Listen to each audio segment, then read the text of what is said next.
Muchísimas gracias por visitar este canal de YouTube. Gracias por seguirme, gracias por participar y gracias por suscribirte haciéndole clic al botón que dice subscribe o suscribirte y a la campanita para enviarte notificaciones, para decirte cuándo estamos produciendo nuevos programas, pero también quiero agradecerte porque quiero invitarte a que seas parte de una misión. Mira, yo creo que todos nosotros tenemos la oportunidad de ser parte de la solución y no del problema. La palabra de Dios dice que Él nos dejó aquí, a ti y a mí, para ser un link, un conector entre Él con sus soluciones, con sus respuestas y las necesidades del mundo alrededor tuyo y alrededor de mí. Entonces, quisiera que me ayudaras a propagar estos mensajes. Envíale esto a alguien que tú conozcas, a un familiar, a un amigo, y dile que por favor lo escuche y que tal vez quiera hablar contigo. No tan solo suscríbete, pero también ayúdame a propagar la palabra de Dios para que podamos tocar más personas, ayudar a más personas y tú y yo juntos ser parte de esta solución. ¿Qué hacer cuando la ocupación que tienes en la vida realmente no te permite lograr la vocación de quien realmente eres, lo que quieres que tu vida sea? O sea, ¿cómo crear un puente entre lo que eres y haces en el momento y lo que sabes que tu vida puede estar siendo o haciendo? Hola, estábamos hablando en la parte anterior. Esta es la parte 2 de una charla que van a ser 4 partes realmente sobre la vida de José. Estamos yéndonos a la Biblia a acompañar a José en su trayectoria y a aprender de él. Cuando tú vas a la palabra de Dios, a la Biblia, vas a ver historias de personas, de hombres y mujeres que vivieron vidas extraordinarias siendo personas ordinarias. O sea, que comenzaron en un lugar y terminaron en otro. No necesariamente geográficamente, pero sí que experimentaron una transformación donde su vida pasó de ser enfocada solo en ellos a estar enfocadas en servir a otros, en lograr cosas para sus comunidades, para su país y para la historia en general, para la humanidad en general. Realmente la fe de ellos llegó a tocarte a ti y a tocarme a mí. Ahí hablábamos en la parte anterior, el programa anterior, de Hebreos 11, que es la lista de los héroes y heroínas de la fe. Puedes leerlo. Empieza con Adán, realmente, luego Abel, y va hasta Jesús y pasa a los apóstoles, dice, y nos menciona a nosotros que son los que vamos a venir después por la fe. Pero algo que ves allí desde el principio es que todos ellos recibieron algo de Dios. Dios se aparece a ellos y les da un sueño, o sea, les da una visión de lo que su vida puede llegar a ser. Les da un mandato, un llamado, y ellos obedecen. Y te decía antes, y ojalá vayas y escuches, veas la charla anterior, la parte 1 de esta serie, de por qué es importante entonces pedirle a Dios que te hable, escuchar a Dios. Porque es importante pedirle un sueño específico a Dios para tu vida. Puede ser para la universidad donde estudias. ¿Por qué Dios te lleva ahí? No es solo para recibir un cartón, un título. ¿Por qué Dios te tiene en el trabajo donde estás? Que te dé una visión, un sueño de algo que puedes lograr donde estás. Pero también una visión para la vida. Tal vez algo que ni te imaginas que tu vida puede llegar a ser. Algo extraordinario. Y eso es de lo extraordinario. Que vaya más allá de lo ordinario. Realmente no importa qué. Con tu esfuerzo, con mi esfuerzo, logramos cosas ordinarias. Con el esfuerzo de Dios logramos lo extraordinario. Y de eso realmente se trata el caminar con Jesús en la vida. Entonces, en esa parte, vamos a adentrarnos al primer test, la primer gran prueba que tiene que pasar José para lograr su sueño. Empieza de nuevo con una visión, un sueño que Dios le da de noche, y para él es un sueño nocturno. O sea, él está durmiendo y sueña eso. A veces esos sueños pueden llegar durante el día, no soñando despierto, sino en una visión que Dios te da. Dios te muestra un futuro de lo que puede llegar a ser tu vida. Una gran empresaria, un gran empresario. Una persona que logra muchísimo cambiando infortunios en la sociedad, cambiando desgracias, logrando justicia donde hay injusticia. Puede ser diferente para cada, y es diferente para cada uno de nosotros. Pero Dios te muestra eso. Tú le pides que te lo muestre, Él lo muestra. Y el primer test, la primera prueba, va a ser la prueba del orgullo. Entonces, vamos a leer un poco de lo que dice acá sobre la vida de José. ¿Por qué? Mira, en el capítulo 37 que estamos leyendo, el verso 2, lo primero que dice es: José estaba con los hijos de Bilá, con los hijos de Silpa, las mujeres de su padre, y José informaba a su padre de la mala fama de ellos. José era un poco chismoso. O sea, José le encantaba ver los problemas, las cosas malas de los demás. O sea, José era buenísimo detectando los errores de los otros alrededor. Y lo primero que vemos es, realmente, que donde Dios nos toma en una posición de orgullo. De orgullo. O sea, el orgullo nos hace ver los errores de los otros, no los nuestros, para nada. Y a veces, cuando estamos empezando en la vida, cuando somos jóvenes, pensamos que sabiduría es la habilidad de detectar lo que está mal alrededor, en una situación o en una persona. Luego vemos que sabiduría realmente es la disposición de pasar por alto lo que sabemos que está mal en una persona. ¿Por qué? Porque no todo lo puedes arreglar. El mencionar algo que está mal con alguien no necesariamente va a hacer que cambie en esa persona. Luego te vas a dar cuenta que es todo lo contrario. A veces lo que haces es echarle combustible a algo, a un fuego que ya está ardiendo cuando menciona lo que está mal. Por eso en el Nuevo Testamento el Señor Jesucristo dijo que tenemos que tener cuidado de no criticar la paja en el ojo del hermano cuando yo tengo una viga en mi ojo. O sea, una pajita es un pedazo de madera, ¿no? Una espina pequeña en el ojo de alguien cuando en mí hay un tronco gigante, hay un pedazo de madera gigante. Es más fácil mirar los errores en los demás. Y eso hacía José. O sea, la Biblia nos da el ejemplo de la personalidad joven, inmadura, eso es inmadurez, de José, para decirte a ti y a mí que realmente los grandes sueños de Dios no dependen de tu madurez, no dependen de el estar completamente santos, o sea, sin errores, sin pecado, no. Realmente la Biblia es la historia de Dios y de lo que Dios puede lograr en nosotros.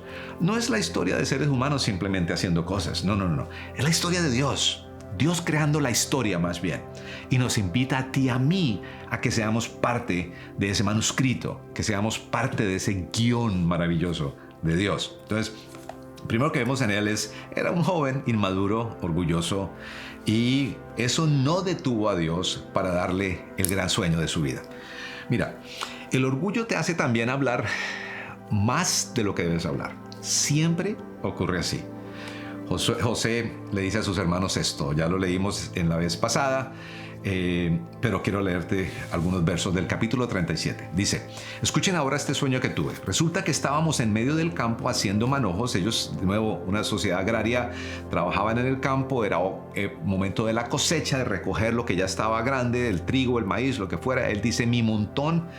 Estábamos recogiendo y resulta que mi manojo se levantaba y se quedaba derecho, mientras que los manojos de ustedes estaban alrededor mío y se inclinaban ante él.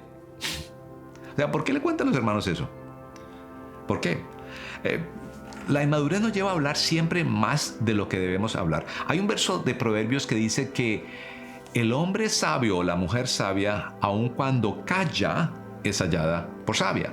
Es hallado por sabio. O sea, la persona sabia calla y el silencio hace a las otras personas pensar que uno sabe mucho.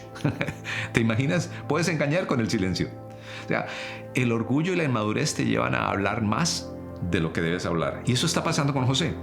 José está contando sus sueños y lo cuenta a sus hermanos que ya lo odiaban porque él le decía al papá todas las cosas malas que ellos hacían. ¿Te acuerdas? O sea, su inmadurez le llevaba a ver la maldad en nosotros, los errores de los demás, y luego Eso hace que genere envidia, genere ira, y ahora les cuenta estos sueños que no debe contarles. Génesis dice, pero José volvió a tener otros sueños. Se lo contó a sus hermanos de nuevo y les dijo, resulta que tuve otro sueño. Esta vez el sol, la luna y 11 estrellas se inclinaban ante mí. El sol, la luna y 11 estrellas se inclinaban ante mí, dice él. Son los dos sueños que tuvo José y se los cuenta a los hermanos. De nuevo, eso demuestra esa inmadurez y ese orgullo que tiene José. Pero también nos demuestra a nosotros de nuevo que Dios no es limitado por cómo estoy espiritualmente o emocionalmente en el momento. ¿Te acuerdas de Salomón, el gran rey Salomón, un poco más adelante en la Biblia, el hijo de David? Salomón es llamado por Dios a hacer una gran obra. Y Dios le dice, ¿qué quieres que haga por ti, Salomón? Y es cuando Salomón dice, necesito sabiduría, Dios, para guiar al pueblo que me has dado guiar. Pero lo que no recordamos es que la Biblia dice en 1 Samuel capítulo 3 de que Salomón estaba en los lugares altos quemando incienso. O sea, él estaba en un templo pagano haciendo un ritual pagano. No estaba en su mejor momento espiritual. Y Dios le dio un sueño de lo que iba a ser su vida. Le dice, sí, te voy a hacer ese gran líder, ese gran sabio. Y llegó a ser el hombre más sabio que existía en ese momento. ¿Okay? Entonces, tienes que pedirle a Dios que te dé un sueño. Y no dejes que tu pasado, tus errores, lo que otros han dicho de ti, lo que otros creen de ti, o lo que tú piensas de ti, detengan ese sueño que Dios puede darte. Ese sueño va a rescatar de nuevo los errores del pasado, aún generacionalmente cosas que tus padres hicieron. Van a proyectar cosas que están dormidas dentro de ti. Y no depende de cómo estés en el momento, pero sí puedes decirle, Dios, dame ese sueño que vaya más allá de mí. Tú lo puedes pedir y Dios va a responder. Entonces, Dios le responde o le da más bien a José un sueño que José no pidió. O sea, José nunca le está pidiendo a Dios ese sueño. Dios se lo da. ¿Y qué tal que tú pidas por personas alrededor? ¿Qué tal que tú pidas a Dios que dé sueños a tus hijos, a tus padres, a alguien más? ¿Te acuerdas cuando lees Génesis 37, donde empieza la historia de José? Realmente ese capítulo comienza con Jacob, su padre, y termina con Jacob la historia. Dice que Jacob se fue a vivir a cierto lugar cuando regresó con sus esposas, sus hijos, su descendencia, y volvió a Israel. Y Dios le cambia el nombre en el camino de regreso de Jacob a Israel. De ahí nace el pueblo de Israel, de Jacob. En la historia de José, ahí en esos versos, cuando comienzan lo de los sueños de José, nos dice que Jacob regresó y luego dice que Jacob mantenía todo esto en su corazón, lo que José decía. Si vas más adelante, antes, Jacob había orado que los ángeles que estuvieron con él estuvieran con su descendencia. O sea, que los ángeles que Dios había asignado a estar con él, por favor ayudaran a sus hijos también. O sea, él estaba pensando más allá de sí mismo.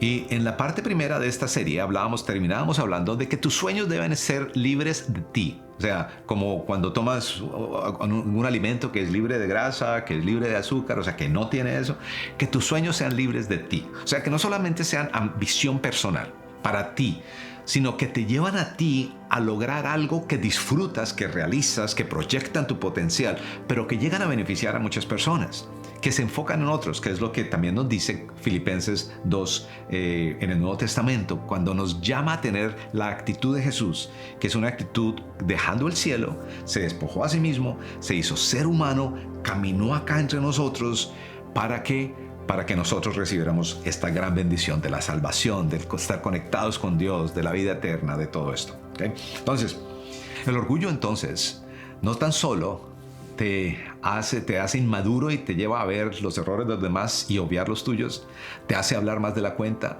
pero también el orgullo crea inseguridad, crea una inseguridad increíble, porque te lleva realmente a estar siempre viendo qué hacer para probar que eres mejor, ¿no? Mira, Lucas capítulo 6, vámonos al Nuevo Testamento, verso 45. El Señor Jesús dijo, el hombre bueno saca lo bueno del buen tesoro del corazón. El hombre malo saca lo malo del mal tesoro de su corazón, porque de la abundancia del corazón habla la boca. O sea, de ahí la inseguridad sale desde el corazón, que nos lleva a hablar, que nos lleva a sacar cosas malas. ¿Sabes? A los 19 años de edad yo tuve una operación. En esa época pues la ciencia no estaba tan avanzada, hace años ya. Y era por algo mandibular que me demandaba que me cerraran la boca con cables por 40 días. O sea, por 40 días solamente pude usar una pajita pequeña, decimos en algunos países, un pitillo en otros, para tomar líquidos. Solamente me alimentaba con líquidos por 40 días. Y aprendí el poder de no hablar. ¿Sabes qué aprendí? A escuchar. A escuchar y ver alrededor, ver qué están haciendo las personas. No podía hablar, no podía preguntar, no podía hacer absolutamente nada sino observar. ¿Sabes? Después de que esto pasa con José, Dios le lleva a ciertos momentos muy desagradables. Momentos desagradables que eran importantes para que él empezara. No podía hablar. Llega a un país donde se habla un idioma que él no entiende. Y no puede hacer nada al respecto. Lo pone en circunstancias, en situaciones donde él no puede hacer absolutamente nada sino estar quieto. Y eso es lo que Dios generalmente hace cuando te da un sueño.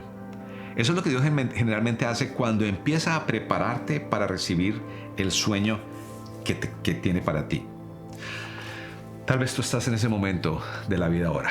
Tal vez llevas años en medio de pruebas fuertes. Tal vez llevas tiempo desde que pensaste que Dios te había llamado a hacer algo, pero no ocurre.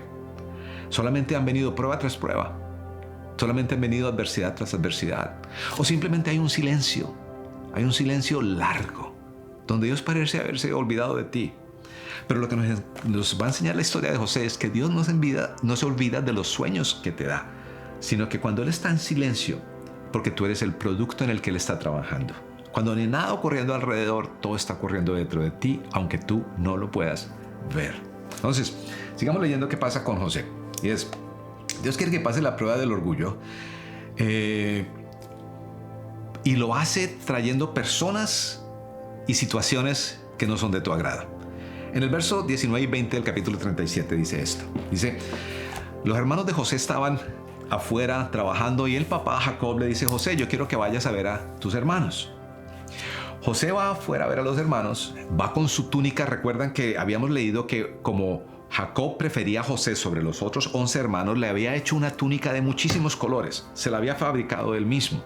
O sea, mostraba un favoritismo impresionante al frente de los demás. No es recomendable. Es primero que todo, el favoritismo no está bien. O sea, preferir a un hijo sobre otros, una hija sobre otros, no está bien. Preferir a un empleado sobre otros, no está bien.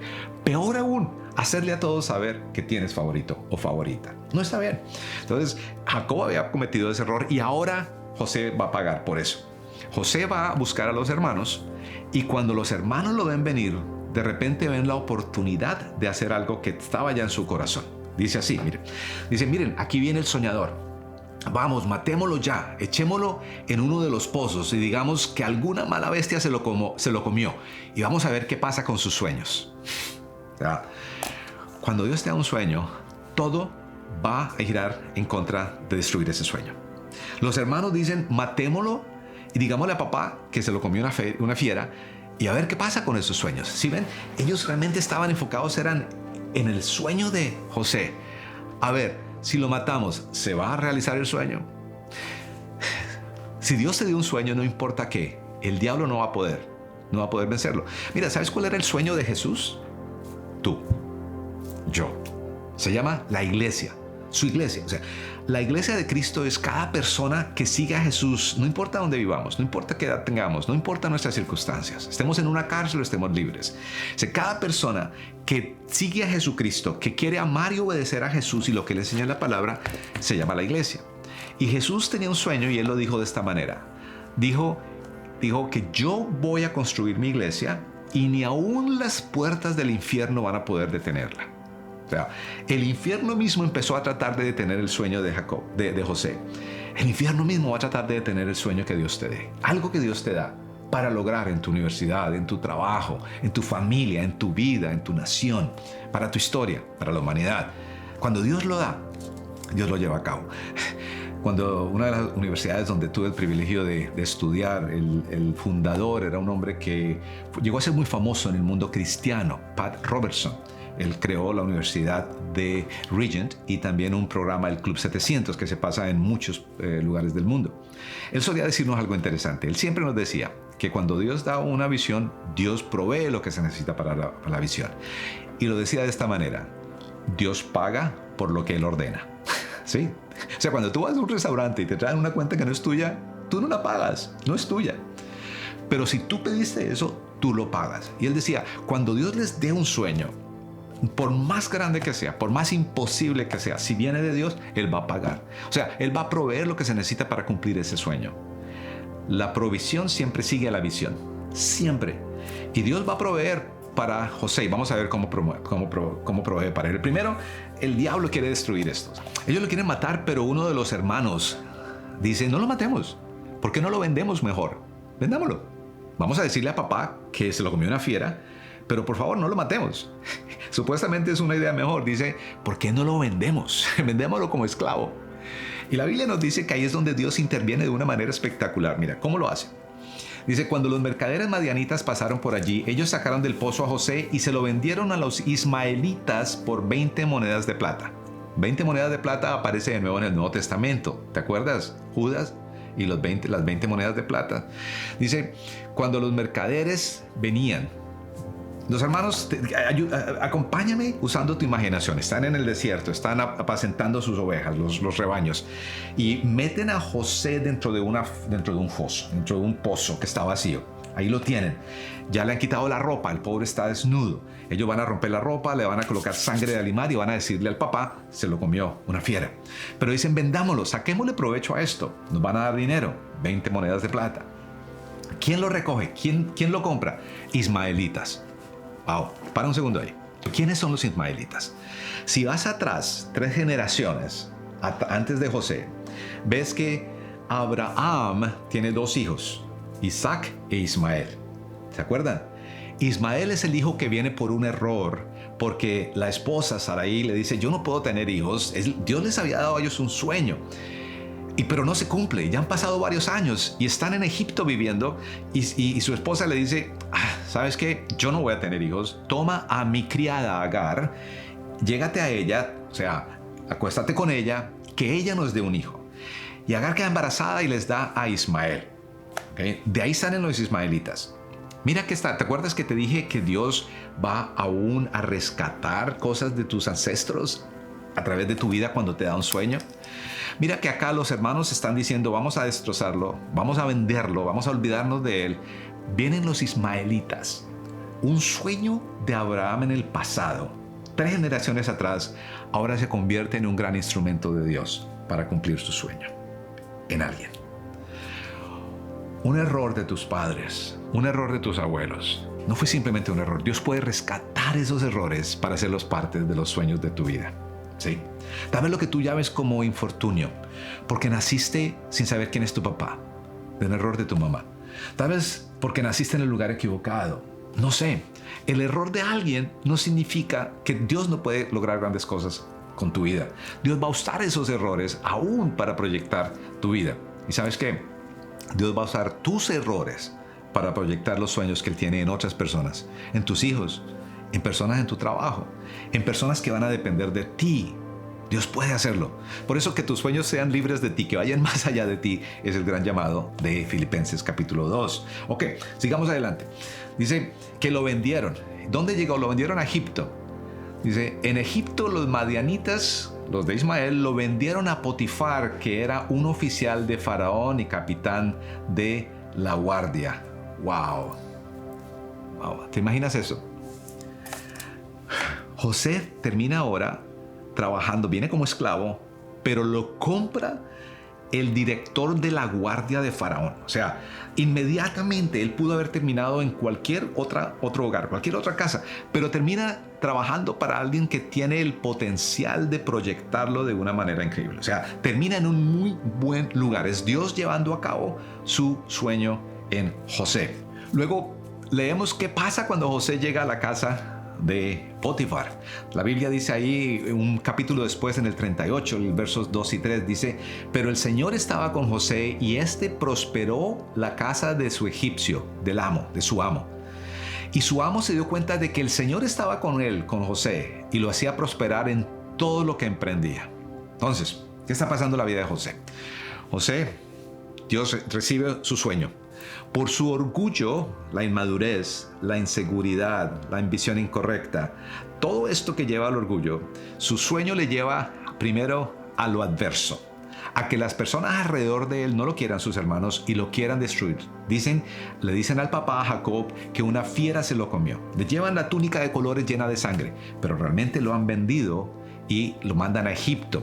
Viene una tribu de Ismael. De nuevo, un error de 2 generaciones, ahora Dios lo va a usar. Entonces Dios tiene provista ya la solución para un momento difícil de tu vida desde antes, para cumplir sus sueños. Llega a la casa de Potifar y de repente la casa de Potifar, este hombre, empieza a tener un éxito impresionante, porque José era su administrador y dice, él siente que Dios está con José, y donde José está, empiezan a ocurrir buenas cosas. Mira, una buena señal de que Dios está contigo, aunque tu situación es adversa, es que empiezas a ver cómo Dios empieza a bendecir a otras personas alrededor de ti. O sea, en vez de sentir envidia por el triunfo de los que están a tu alrededor, más bien velo como la afirmación de Dios a que estás en el camino correcto, a que Dios está usándote a ti para traer vida al ambiente donde estás. Realmente, si tú estás siguiendo un sueño que Dios te ha dado, si tú estás en medio de ese camino que Dios está creando para ti, para algo que va a lograr, entonces a tu alrededor siempre van a haber bendiciones porque tú llevas eso de Dios. O sea, los cristianos realmente, los que seguimos a Jesucristo, debemos ser personas que traemos vida alrededor de donde estamos. Por eso Jesucristo dijo algo muy interesante. Él dijo, en el mundo ustedes van a tener aflicción, le dijo a sus discípulos, pero yo he vencido al mundo. Y dice, en el mundo van a tener confusión, en mí tendrán paz. ¿Qué tal convertirnos en una persona que bendice a otros, o sea, que beneficia a otros por la manera en que hacemos las cosas? José ahora vive en Egipto, habla otro idioma. Muy seguramente ya le pelaron el cabello, todo, porque los egipcios en aquel momento no permitían pelo en el cuerpo. Se afeitaban las cejas, se afeitaban absolutamente todo. Entonces tal vez estaba afeitado ya, estaba hablando otro idioma, olvidándose de un esclavo, no podía escoger qué hacer, qué no hacer, pero sin embargo hace lo que tiene al frente y lo hace de una manera impresionante. Entonces, ¿estás en un momento adverso de la vida? ¿Las cosas no te gustan? ¿Qué puedes hacer para cambiarlo? O sea, no puedes cambiar la situación. ¿Cómo la puedes hacer mejor? Colosenses 3, en el Nuevo Testamento, verso 23, dice, todo lo que hagas, hazlo con excelencia, de corazón, como para Dios y no para los hombres, porque de Dios vas a recibir la recompensa. Entonces, cuando en la vida estás en momentos difíciles, adversos, que no te gustan, hazlo mejor, hazlo, no lo estás haciendo para la persona al frente, para tu jefe, para tu amo, para la persona en la cárcel. No estás haciendo para tus superiores, hazlo para Dios. Y vas a ver cómo Dios convierte eso en parte de lo que está Él usando para llevar a cabo un sueño que te ha dado. Lo hizo con José. Lo puede hacer contigo. Dios tiene que, primero que todo, erradicar el yo de nosotros. Tiene que quitar ese orgullo y lo está haciendo a través de José y lo hacen nosotros, llevándonos a la oscuridad, llevándonos en situaciones adversas donde llegamos a sentir que no hay nada en nosotros bueno, que no podemos lograr nada, donde se hace cada vez tan difícil pensar que yo puedo llegar a hacer eso. Cuando vemos que realmente sentimos que Dios se equivocó con nosotros, que debió haber escogido a alguien más. Una vez alguien me dijo, cuando me dijeron que tú ibas a ser pastor, yo dije, el Manuel no puede, él no es pastor. Y esta persona lo quería decir con mala intención. Pero yo le dije, ¿sabes? Es exactamente lo que yo le dije a Dios. Dios, yo no sé ser pastor, yo no soy bueno para ser pastor. Yo no soy la persona, escoge a alguien más. Entonces, el sentirte que ya no puedes, que ya no va a ocurrir, es parte del plan de Dios para que te maravilles cuando veas el poder de Dios realizando esos sueños que Él te dio.